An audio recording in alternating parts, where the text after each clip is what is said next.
ఇప్పుడు చాలామంది అంటున్నారు ఓటీటీలో మూవీస్ అనేటివి రీసెంట్‌గా ఆమీర్ ఖాన్ గారు కూడా మాట్లాడడం జరిగింది. మూవీస్ అనేటివి థియేటర్‌లో రిలీజ్ అయిన 8 వీక్స్ తర్వాత ఓటీటీలో వచ్చేవి. కానీ ఇప్పుడు త్వరగానే వచ్చేస్తున్నాయి. సో దానివల్ల థియేటర్ బిజినెస్ ఎఫెక్ట్ అవుతుంది అని చెప్పి. అదేం లేదు. ఇప్పుడేమైందంటే మనకి ముందు రోజుల్లో మనకి సిల్వర్ జూబ్లీలు 1 ఇయర్ 2 ఇయర్స్ సినిమాలు ఆడేటప్పుడు ఏంటంటే ఫర్ ఎగ్జాంపుల్ తెలుగు సినిమా తీసుకున్నాం. 2 స్టేట్స్ కలిపి ఉండే అప్పట్లో. మనం ఎన్ని చేసేవాళ్ళం, మొదట్లో 20 థియేటర్లు చేసేవాళ్ళం. చేసి ఏ క్లాసు, బి క్లాస్ మళ్ళీ 20 ప్రింట్లు వెళ్ళినాక సి క్లాస్ వెళ్ళి ఇవన్నీ అవుతానికి 1.5 ఇయర్ పట్టింది. ఓకే. ఇప్పుడు మెల్లిమెల్లిగా పెరుగుతూ 300 థియేటర్లు మేము సినిమాలు తీసే రోజులకి 300 400 థియేటర్లకు వెళ్ళిపోయే పరిస్థితి. అంటే ఏ క్లాస్ బి క్లాస్ కూడా ఆడే పరిస్థితి వచ్చింది. ఇవాళ ఏ క్లాస్లోనే ఇప్పుడు ఫర్ ఎగ్జాంపుల్ మనం ఉన్నాము, మేము అమీర్పేటలో ఉండేవాళ్ళం. అమీర్పేట నుంచి మేము కోటి వెళ్ళి చూసేవాళ్ళం ఫస్ట్ బిగినింగ్ డేస్లో సినిమా. మొదట్లో కోటి కానీ ఏబెట్స్ కానీ వెళ్తే తప్ప సినిమా థియేటర్స్ లేవు ఎక్కడ. దెన్ చిక్కడపల్లిలో థియేటర్స్ నారాయణగూడ ఇవన్నీ వచ్చినాయి, సుదర్శనం ఇవన్నీ వచ్చినాయి, చిక్కడపల్లి సెంటర్. సో అది కూడా 2 సెంటర్లు అయినాయి.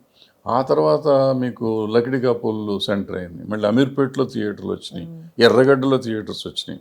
సో పెరుగుతూ పోయింది. ఏ ఊరికి అప్పుడు అంటే మనుషులు కూడా పెరిగిపోయారు. ఇప్పుడు ఎర్రగడ్డ అంటే సనత్ నగర్ కాలనీ వచ్చేసింది, అమీర్పేటలో అమీర్పేట అంతా పెరిగింది, పంచగుట్ట కాలనీ వచ్చింది, ఎర్రమంజిల్ కాలనీ వచ్చింది. సో ఇక్కడ పాపులేషన్ పెరిగింది. లకిడికాపులు పెద్ద పెద్ద సెంటర్ అయింది, చిన్న సెంటర్ ఉండేది, ద్వారకా హోటల్ తప్ప ఉండేది కాదు, అక్కడ నడవలేనంత సెంటర్ అయిపోయింది. సో అక్కడ 4 థియేటర్లు వచ్చినాయి, 5 థియేటర్లు. సో అట్లా డెవలప్ అయిపోయేటప్పటికి హైదరాబాద్లోనే మీకు 30-40 థియేటర్లు 50 థియేటర్లు రిలీజ్ స్టేజ్ వచ్చేసింది మేము తీసే రోజులకి. ఇప్పుడు హైదరాబాద్లోనే 1 థియేటర్ రిలీజ్ అవుతుంది ఈ మల్టీప్లెక్స్లు వచ్చినాక. 100-200 హైదరాబాద్లో చేస్తున్నారు. సో ఇవాళ ఏమవుతుంది, మీకు ఈ డెన్సిటీ ఆఫ్ ద పబ్లిక్ అంటే ఫుట్ ప్రింట్స్ నీకు ఒకే రోజు అయిపోతున్నాయి. మనకు 1 ఇయర్లో అయ్యే ఫుట్ ప్రింట్స్ 1 డేలో అవుతున్నాయి మనకి. ఇంకా నెంబర్ పెరిగిపోయింది, డబ్బులు పెరిగిపోయినాయి, రేట్ ఆ రోజుల్లో చారన్నా 1 రూపీ మ్యాక్సిమం టికెట్, ఇవాళ 300 రూపాయలు 200 రూపాయలు టికెట్. సో 1 డేలో నేను మా మొగుడు కావాలి సిల్వర్ జూబ్లీ ఆడితే గుంటూరులో 1,10,000 రూపాయలు షేర్ వచ్చింది నాకు 25 వారాలకి. ఇవాళ అదే గుంటూరులో అదే థియేటర్లో ఒక్క షోకి వస్తుంది 1,00,000 రూపాయల పైన షేర్, టికెట్ రేట్కి చెప్తున్నాను. సో ఇది పరిస్థితి. అది ఏసీ థియేటర్, అప్పుడు కూడా ఏసీ థియేటరే, ఇవాళ ఏసీ థియేటర్లో 1,00,000 రూపాయల పైన వస్తుంది. సో నీకేమైపోయింది, డబ్బులు కనపడుతున్నాయి, ప్లస్ ఎక్కువ మంది చూసేస్తున్నారు ఒకే రోజు, అయిపోయింది కదా. సో ఏమి తగ్గుతాయి అనేది లేదు. తగ్గుతాయి అనుకుంటే ఏంటంటే మనం దురాశకు పోతున్నాం. ఇవాళ నా సినిమా 1000 కోట్లు చేయాలి, ఏదో బాహుబలి అప్పట్లో 1000 కోట్లు చేసింది కాబట్టి ప్రతివాడు నాకు 1000 కోట్లు చేయాలి అనుకుంటే 1000 కోట్లు చెయ్యవు. ఏదో చేసింది, ఏదో చేసింది అనుకుంటే ఊరుకోకుండా సలార్ చేసింది, ఆ తర్వాత ఇంకోటి ఏదో చేసింది, మొన్న కల్కి చేసింది, బాహుబలి 2 చేసింది, ఇట్లా పుష్ప చేసింది, ఇట్లా లెక్కలు చెప్పుకుంటూ వచ్చారు. అవి వచ్చినాయి కాబట్టి పెరుగుతాయి, కొన్ని పెరుగుతున్నాయి. ఎన్నిటికీ ఎందుకు వచ్చింది, హిందీ మార్కెట్, హిందీ డబ్బింగ్లో మనకి అంత డబ్బులు వచ్చాయి కాదు. ఈ చెప్పిన సినిమాలన్నిటికీ హిందీ డబ్బింగ్లో చాలా డబ్బులు వచ్చినాయి.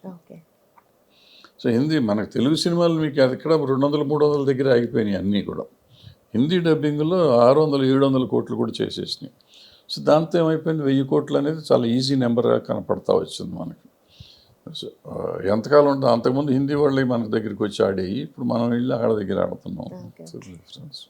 అండ్ ఆల్సో అక్కడ వాళ్ళు బాలీవుడ్ వాళ్ళు కూడా కొంతవరకు హాల్ట్ అంటే చూస్తున్నారు, సౌత్ ఇండస్ట్రీని చూస్తున్నారు, తెలుగు సౌత్ ఇండస్ట్రీని చూస్తున్నారు అనేది బోగస్ మాట. ఇది సౌత్ ఇండస్ట్రీని ఎప్పుడూ చూస్తారు వాళ్ళు. ఇప్పుడు మీకు తెలుసో తెలీదు, మీరు పుట్టిండ్రు, మీ తల్లులు తండ్రులు పుట్టిన రోజుల్లోనే మనమే తీసేవాళ్ళం.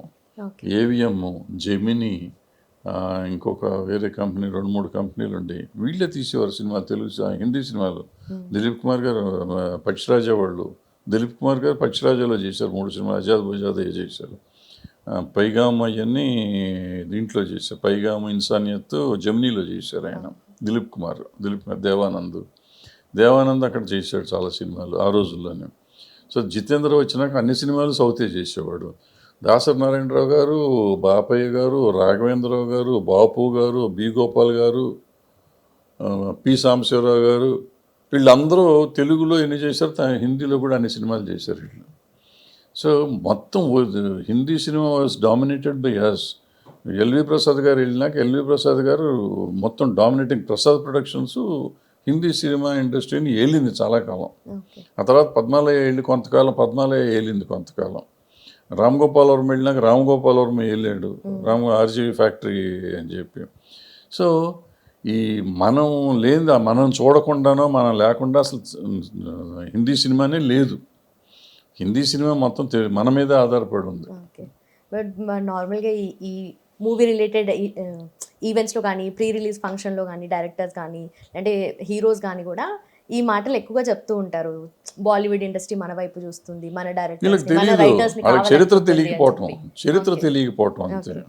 చెప్పాను కదా, మీ తల్లిదండ్రులకి తెలిసి ఉంటుంది, వీళ్ళకి తెలియదు కదా. మరి ఈ హీరోలంతా మీ వయసు వాళ్ళే కదా, అందుకని వాళ్ళకేం తెలియక చెప్తూ ఉంటారు. ఇప్పుడు కరెంట్ సర్కమ్స్టాన్సెస్ని బట్టి మాట్లాడుతున్నారంటారు వాళ్ళు కూడా. Okay. And also sir and ఇంకోటి ఏంటంటే సోషల్ మీడియా వచ్చిన తర్వాత ప్లస్ ఈ జనరేషన్ వచ్చిన తర్వాత నిన్నేం జరిగిందో ఇవాళ వాళ్ళకి తెలియదు, మనం మర్చిపోతున్నాం. So we are so much preoccupied, మనం చేసిన పని మనకి ఇవాళ గుర్తుండదు. సో ఇవాళ మనం చేసినది ఫ్రెష్గా చేసినట్టు ఉంటుంది. అందుకని మనం తెలిసినా కూడా కొన్ని తెలియనట్టు చెప్తా ఉంటాం. మీడియాలో అటెన్షన్ అడ్రస్ చేయటం కోసం మనం కొన్ని చెప్తా ఉంటాం. అండ్ అలాగే హిట్ 3 మూవీ రిలీజ్ అయింది మొన్నే. సో ఆ మొత్తం సక్సెస్ సెలబ్రేషన్స్లో దిల్ రాజు గారు అంటున్నారు థియేటర్స్కి ఎక్కువ మంది రారేమో అని అనుకున్నాను, బట్ నాని అది రాంగ్ ప్రూవ్ చేశాడు. నాని సినిమా కోసం ఫస్ట్ డే ఇంతమంది వచ్చారు, థియేటర్స్ అన్నీ ఫుల్ అయ్యాయి అని చెప్పి. సో థియేటర్ బిజినెస్ అనేది ఎలాంటి ఎఫెక్ట్ లేదా అంటే ఓటీటీ వల్ల డెఫినెట్లీ ఉందనుకోవచ్చు కదా సార్? లేదమ్మా, థియేటర్ ఎఫెక్ట్ ఎప్పుడు లేదు. థియేటర్కి ఇప్పటికి సినిమాలకి జనం వస్తున్నారు. ఇప్పుడు మేజర్ ప్రాబ్లం ఎక్కడ వచ్చిందంటే సినిమా ఇండస్ట్రీలోనే తప్పు ఉంది. ఇండస్ట్రీ రెమ్యునరేషన్స్ విపరీతంగా పెరిగిపోయినాయి. పెరిగిపోవటం తప్ప ఉప్ప అనే డిస్కషన్లోకి మనం వెళ్ళటం లేదు. నేను వర్త్ అంటే నేను రూపాయి తీసుకున్నాను, 100 రూపాయలు తీసుకోవచ్చు, అది వేరే సంగతి. తప్ప ఉప్ప అనేది మనం ఫర్గెట్ ఇట్. బట్ ఇంతకుముందు మనకి హీరోలు రామారావు గారు, నాగేశ్వరరావు గారు, వాళ్ళు ఉన్న టైంలో కాంతారావు గారు, జగ్గయ్య గారు, హరినాథ్, ఇటువంటి వాళ్ళు ఎవరు ఉండేవారు. తర్వాత శోభన్ బాబు గారు, కృష్ణ గారు, రామకృష్ణ వీళ్ళు వచ్చారు, వాళ్ళు చంద్రమోహన్ వీళ్ళు వచ్చారు. ఆ తర్వాత చిరంజీవి, బాలకృష్ణ, వెంకటేష్, నాగార్జున ఇట్లా వచ్చారు. సో వీళ్ళందరూ కూడా రామారావు గారు వచ్చిన సినిమాల్లో చేశారు, నాగేశ్వరరావు గారు 4-5 సినిమాలు చేశారు సంవత్సరానికి, కాంతారావు గారు 7-8 సినిమాలు 10 సినిమాలు కూడా చేసేవారు, రామారావు 7-8 సినిమాలు చేశారు. అంటే అప్పుడు 40 సినిమాలు రిలీజ్ అయ్యాయి. 40లో 30 సినిమాలు ఈ 4గురిలో 5గురిలో పెంచుకొని ఉండేవారు. బయట చిన్న సినిమాలు వేరే ఉండి ఏవో 4-5 వచ్చాయి. అట్లాగే చిరంజీవి గారు, బాలకృష్ణ గారు వీళ్ళందరూ వచ్చినాక వీళ్ళ సినిమాలే వచ్చాయి. అప్పటికి ఒక 100 సినిమాలు రిలీజ్, 80 సినిమాలు రిలీజ్ అయ్యే టైప్ వచ్చింది. 80 సినిమాలు వచ్చేటప్పటికి రామారావు గారు ఉన్నారు, నాగేశ్వరరావు గారు ఉన్నారు, శోభన్ బాబు గారు ఉన్నారు, కృష్ణ గారు ఉన్నారు, వీళ్ళు 4 ఉన్నారు. సో ఈ 10 మంది మీద 80 సినిమాలు అంటే 50-60 సినిమాలు వీళ్ళయ్యే ఉండి. సో మీకేంటి ఫ్యాన్ఫేర్ అందరూ చూస్తానికి ఉండేది, మనం వాళ్ళని చూస్తానికి. ఇవాళ వచ్చిన పరిస్థితి ఏంటంటే పెద్ద హీరోలు అనేవాళ్ళు 3 ఏళ్ళు 4 ఏళ్ళ దాకా సినిమాలు చేయట్లా. ఒక నాని ఒక్కడే కంటిన్యూస్గా సినిమాలు చేస్తున్నాడు. అందుకే నాని సినిమాకి ఓపెనింగ్ ఉంటుంది. Nani is always seen on the screen. ఆయన మాట్లాడుతున్నాడు, ఆయన వస్తున్నాడు, సినిమాకి 3 నెలలు అయ్యేసరికి 6 నెలలు అయ్యేసరికి ఒక సినిమా కనపడుతుంది ఆయనకి. అండ్ ఫార్చునేట్గా అతని సినిమాలు ఈ మధ్య లాస్ట్ 2 ఇయర్స్ నుంచి అన్నీ హిట్ అవుతున్నాయి. సో అందులో హిట్ సిరీస్ కంటిన్యూస్గా 2 ఇరగబాదేసినాయి. నాని సొంత ప్రొడ్యూసర్, ఆయన యాక్ట్ చేస్తున్నాడు 3వసారి అనేటప్పటికీ ఆటోమేటిక్గా ఓపెనింగ్ ఎక్కువ ఉంటుంది. ఇది ఉంది. సో సినిమాకి రావట్లేదు అనేది ఏంటంటే ఏ సినిమా చూస్తాం, ఎందుకు చూడాలి సినిమా? నేను 300-1000 రూపాయలు అవుతుంది నేను సినిమాకి వెళ్ళాలంటే. 1000 రూపాయలు పెట్టాలంటే నాకు సినిమా వర్తీగా ఉంది అనిపిస్తే, అట్లే ట్రైలర్ చూస్తేనో లేకపోతే టీజర్ చూస్తేనో నాకు అనిపించాలి, లేకపోతే ప్రమోషన్స్లో వాళ్ళు చెప్పే మాటలు వింటాను అనిపిస్తే నేను 1000 రూపాయలు పెట్టి థియేటర్కి వెళ్తాను, రిస్క్ చేస్తాను, లేకపోతే వెళ్ళరు. అందుకని థియేటర్కి వెళ్ళట్లా. ఇదే నువ్వు ఇంతమంది హీరోల సినిమాలు కంటిన్యూస్గా రిలీజ్ చేయండి, ఎందుకు రారో చూద్దాం. అట్లీస్ట్ 50-60%, ఇప్పుడు 5%, 10% ఉంటుంది. ఇప్పుడు ఫ్లాప్ సినిమా అయినా కానీ ఈ సినిమాలు, ఫ్లాప్ సినిమా కూడా 60 కోట్లు 70 కోట్లు చేసినాయి అంటున్నారుగా. వాళ్ళు ఏదో 200 కోట్లు పెట్టాం పోయింది అంటున్నారు. అది మర్చిపోండి. 60 కోట్లు 70 కోట్లు వచ్చినాయి అంటే డబ్బులు వచ్చినట్టే కదా, జనం వచ్చినట్టేగా. సో జనం వస్తున్నారు, జనంలో తప్పేం లేదు, మీలో తప్పు ఉంది, మీరు సినిమాలు చేయట్లా, కొత్త వాళ్ళ మీద రిస్క్ చేయట్లేదు. ఇప్పుడు కోర్టు చూసారా, మన 35 చూసారా, అంతకుముందు సామాజిక వర్గంలో చూసారా, ముందు ఇంకోటి సినిమా ఏదో చూసారా, ఏదో మంగళవారం అంటే చూసారా, అదేదో ఇంకోటి పర్ణశాల అదేదో అది చూసారా, 1, 2. సత్యం రాజేష్ సినిమా కూడా హిట్టే కదా అది. మరి అన్నీ చూస్తానున్నారు కదా, ఇంకేం చూడట్లేదు. ఫ్రీక్వెన్సీ తగ్గిందంటారా? ఫ్రీక్వెన్సీ అంటే వచ్చే ఫ్రీక్వెన్సీ తగ్గింది కదా. Okay okay. ఇప్పుడు హీరోల సినిమాలు రావాలి, రావట్లేదు. కల్కి వచ్చింది చూశారు కదా. ఇంకోటి ఏదో వచ్చింది, సంక్రాంతికి వస్తున్నాం వచ్చింది చూశారు. బాలకృష్ణ గారి 2 సినిమాలు వచ్చినాయి చూశారు. ఇంకేం చూడట్లేదు మీకు. చూడట్లేదు అంటే ఏం చూడట్లా. ఇప్పుడు మీరు ఇప్పుడు తీసిన సినిమాలు ఆడటం లేదు అనేవాళ్ళు అందరినీ నేను ఒకటి అడుగుతాను. సంవత్సరానికి 250 సినిమాలు రిలీజ్ అవుతాయి, ఫ్రీగా చూపిస్తా, 250 సినిమాలు చూస్తారా? సినిమాలు చూడటం లేదు అనేవాళ్ళు ఫ్రీగా చూపిస్తే కానీ చూస్తారా సినిమాలు? ఎన్ని చూస్తారో చెప్పమానండి, మాట్లాడదాం. ఎందుకంటే సినిమాలో క్వాలిటీ ఉండట్లేదు. క్వాలిటీ ఉండకుండా సినిమా చూడమంటే ఎవరు చూస్తారు? నేను తీసిన సినిమా నేనే చూసుకోలేకుండా ఉంటే ఇంకా సినిమాకి చూడలేదు, రాలేదు, థియేటర్ ఇవ్వలేదు అని పిచ్చి మాటలు మాట్లాడితే మనం ఏం చెప్తున్నాం? అండ్ ఆల్సో మీరు అన్నట్టుగా మూవీస్లో క్వాలిటీ అంటున్నారు కదా. సో జనరలీ హీరో ఎలివేషన్స్ కానీ హీరో ఆ స్టార్డమ్ ఎక్కువ చూపించడము అండ్ కథకి ప్రాముఖ్యత కొంతవరకు తగ్గింది. ఎలివేషన్ షార్ట్స్ ఎక్కువ ఉన్నాయి, ఎలివేషన్ సీన్స్ ఎక్కువ ఉన్నాయి కదా. సో ఫర్ ఎగ్జాంపుల్ ఇప్పుడు హిట్ 3 మూవీ రిలీజ్ అయింది, దాంట్లో ఓకే స్టోరీ ఉంది కానీ నాని ఎలివేషన్ థింగ్ కానీ ఎక్కువ ఉంది. అంటే ఈ మధ్య ఎక్కువగా ఇలాంటి సినారియో చూస్తున్నాం కదా సార్. అంటే ఇక్కడ ఏమైపోయిందంటే సినిమా అంటే కథ ఉండాలి. కథలతో ఉంటే ఏమవుతుందంటే స్టడీగా వెళ్తాయి సినిమాలు. ఫర్ ఎగ్జాంపుల్ సంక్రాంతికి వస్తున్నాం అని తీసుకున్నాం సినిమా, దానికి కామెడీ ఎలివేషన్స్ ఉన్నాయి తప్ప ఈ యాక్షన్ ఎలివేషన్ లేదు. దానికి యాక్షన్ ఎలివేషన్ పెడితే కలికిలాగా అది కోటి 1000 కోట్లు చేసేద్దాం. ఇప్పుడు ఆ సినిమా 50 కోట్లు అయింది, 300 కోట్లు చేసింది, దే ఆర్ హ్యాపీ. ఈ ఎలివేషన్ ఏమవుతుందంటే హీరోలోకి 3 ఏళ్ల తర్వాత వస్తారు కాబట్టి వాళ్ళకి ఎలివేషన్ ప్రతి సీన్లోనే ఎలివేషన్ అంటే ప్రతిసారి విజిలేసి ప్రతిసారి కాగితాలు వేస్తానికి ఉంటుంది కదా. ఆ హీరోలు ఫ్యాన్స్ని రెచ్చగొడటానికి పనికి వస్తుంది తప్ప ఏముండదు. కొంచెం బాగుంటే ఆఫ్కోర్స్ ఆడతాయి సినిమాలు, లేకపోతే ఎంత ఎలివేషన్స్ చేసినా పోతాను అంటే.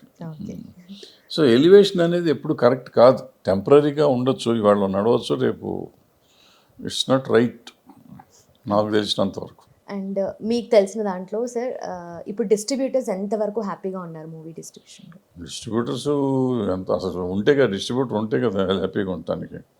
ఇప్పుడు ఇక్కడ దిల్ రాజు గారు, సునీల్ నారంగ్, ఏషియన్, సురేష్, గీత, 4 ఉన్నారు. మిగిలిన వాళ్ళు పెద్దగా ఎవరు వస్తున్నారు పోతున్నారు అంతా. ఆంధ్రాలో కూడా వాళ్ళే ఉంటారు ఆల్మోస్ట్. సో ఎవరున్నారు డిస్ట్రిబ్యూటర్లు? ఎవరు లేరు. వాళ్ళు హ్యాపీగా ఉన్నారు. ఈ 4 అయితే హ్యాపీగా ఉన్నారు. వాళ్ళ దగ్గర థియేటర్లునే, వాళ్ళే ప్రొడ్యూసర్లు, వాళ్ళే డిస్ట్రిబ్యూటర్లు, వాళ్ళే ఎగ్జిబిటర్లు. So they are happy. మిగిలిన వాళ్ళకి ఏంటంటే అన్ఫార్చునేట్లీ ఆర్ ఫార్చునేట్లీ ఈ 4 కాకుండా ఇంకో 4 ఉన్నారు. ఈ 8 మంది మధ్య థియేటర్లు కానీ సినిమాలు కానీ రన్ అవుతున్నాయి. వాళ్ళే డిస్ట్రిబ్యూషన్, ఈవెన్ మైత్రి వాళ్ళు కూడా డిస్ట్రిబ్యూషన్ పెట్టుకున్నారు. సో వీళ్ళే డిస్ట్రిబ్యూట్, సితారా వాళ్ళు కూడా డిస్ట్రిబ్యూషన్ చేస్తున్నట్టున్నారు ఈ మధ్య. సో వీళ్ళే డిస్ట్రిబ్యూషన్ చేసేసుకుంటున్నారు. ఇంకా they are happy. Okay. And also sir వైజాగ్లో ఫిలిం ఛాంబర్ది ఒక ఇష్యూ జరిగింది కదా సార్, మన సురేష్ బాబు గారిది ఫిలిం కోసం మూవీస్ కోసం అని ల్యాండ్ అలొకేట్ చేస్తే ఆ ల్యాండ్లో ఇంకా ఎలాంటి కన్స్ట్రక్షన్స్ ఎక్కువ జరగలేదు, ఆ ల్యాండ్ అలానే పెట్టారు, ఆర్ వెంచర్ కూడా వేశారన్నట్టుగా కూడా కొన్ని న్యూస్ వచ్చింది దాని గురించి. నాకు తెలియదమ్మా అసలు, అది చూశాను. ఫిలిమ్స్ కోసం ఇచ్చింది, ఫిలిమ్స్కే వాడాలి, మరి వేసారేమో ఐడియా లేదు. అంటే మార్చుకుంటే చేసుకోవడానికి అవకాశం ఉంది. ప్రభుత్వాలు వచ్చినప్పుడు మార్పులు చేసుకోవచ్చు, కమర్షియల్ చేసుకోవచ్చు. ఫిలింకి ఫిలిం స్టూడియో కట్టారు అప్పట్లో, నేను వెళ్ళి చూసా. స్టూడియో అయితే ఉంది, వెనక పక్క ఉంది, ముందు పక్క ఖాళీగానే పెట్టారు. ముందుది రియల్ ఎస్టేట్ చేశారా లేకపోతే టూరిస్ట్గా ఏమైనా చేశారా నాకు తెలియదు. మన ఆంధ్ర వెళ్ళేదే తక్కువ, మనకేం తెలుస్తుంది. అదే ఫిల్మ్ ఇండస్ట్రీ ఎక్కువ శాతం షూటింగ్ అదంతా చుట్టుపక్కల మనకి ఇక్కడే జరుగుతుంది. బట్ అంటే ఆంధ్రాలో కూడా ఎక్కువగా లొకేషన్స్ యూజ్ చేసుకుంటున్నారు, కానీ అక్కడ డెవలప్మెంట్ అనేది ఫిల్మ్స్ పరంగా డెవలప్మెంట్ ఏముంటుందండి, సినిమాకి డెవలప్మెంట్ అనేది ఏం లేదు. లొకేషన్ అంటే సినిమా చేస్తాం, స్టూడియోలు ఫ్లోర్లు అనేది కాన్సెప్ట్ పోయింది. ఇప్పుడు అందులో ఏఐ వచ్చిందంటే అసలు టోటల్గా స్టూడియో ఫ్లోరే ఉండదు ఇంకా. ఓకే. సో ఇవన్నీ పోయినాక ఏదో ఊరికి ఏది డెవలప్మెంట్ లేదు, వాళ్ళు కావలేదు, వీళ్ళు అవ్వలేదు అనేది ఓ బోగస్. ఇప్పుడు ప్రసాద్ ల్యాబ్ ఉంది, ఏమన్నా ప్రివ్యూలకు తప్ప దేనికి పనికి వస్తుంది అది. ఇంతకుముందు దాని ల్యాబ్ లేకపోతే అసలు నడిచేది కాదు. సో ఆ ఇన్ఫ్రాస్ట్రక్చర్ స్టేటస్ మారిపోయింది టోటల్గా. అండ్ ఆల్సో మూవీస్ గురించి చాలా చేంజెస్ అవుతున్నాయి కదా సార్, టైం టు టైమ్. మీరు అన్నట్టుగా టెక్నాలజీ పరంగా చాలా చేంజెస్ అవుతున్నాయి, అండ్ స్టోరీస్ పరంగా కూడా లాంగ్వేజ్ బ్యారియర్స్ లేకుండా అన్ని కైండ్స్ ఆఫ్ స్టోరీస్ని కూడా జనాలు చూస్తున్నారు. ఎక్కువగా మనకు తమిళ్ కానీ మలయాళం మూవీస్ కూడా ఎక్కువగా చూస్తున్నారు. సో ఆ కైండ్ ఆఫ్ ఇన్ఫ్లుయెన్స్ మన మీద ఏమైనా ఉంటుందంటారా? ఏముంటుంది, ఇప్పుడు యూనివర్సల్ అయిపోయింది సినిమా. సో మన సినిమాని వాళ్ళు చూస్తున్నారు, వాళ్ళ సినిమాలు మనం చూస్తున్నాం. సో వాళ్ళ సినిమాలు చూసి మనం బాగున్నాయి అనుకుంటున్నాం. మీరు ఇందాకే చెప్పారు కదా, హిందీ వాళ్ళంతా మనమే గొప్పవాళ్ళం అనుకుంటున్నారని. అట్లే మనం మలయాళం వాళ్ళు గొప్పవాళ్ళని మనం అనుకుంటున్నాం, హిందీ వాళ్ళు మనం గొప్పవాళ్ళం అనుకుంటున్నారు. మొన్నటిదాకా మనం హిందీ వాళ్ళు గొప్పవాళ్ళు అనుకున్నాం కదా. హిట్ టీవీ యాప్, ఇందులో short news, live news, entertainment shows, movies, digital magazines తో పాటు మీ జిల్లా వార్తలను కూడా ఫ్రీగా చూడొచ్చు. ఇంకెందుకు ఆలస్యం, వెంటనే హిట్ టీవీ యాప్ ని డౌన్లోడ్ చేసుకుని ఫ్రీగా ఎంటర్టైన్మెంట్ పొందండి. Hit TV app. Hit TV app. Please download Hit TV app. Hit TV యాప్ని ఫ్రీగా డౌన్లోడ్ చేసుకొని ఎంజాయ్ చేయండి. మీకు నచ్చిన ఎంటర్టైన్మెంట్ కోసం హిట్ టీవీ యాప్ ని ఫ్రీగా డౌన్లోడ్ చేసుకుని ఎంజాయ్ చేయండి. హిట్ టీవీ యాప్ని డౌన్లోడ్ చేసుకుని ఆస్వాదించండి, ఆశీర్వదించండి. ఇంతమంది సెలబ్రిటీలు హిట్ టీవీ యాప్ ని డౌన్లోడ్ చేసుకోండి అని చెప్తున్నారంటే ఎంత మంచి యాప్ ఆలోచించండి.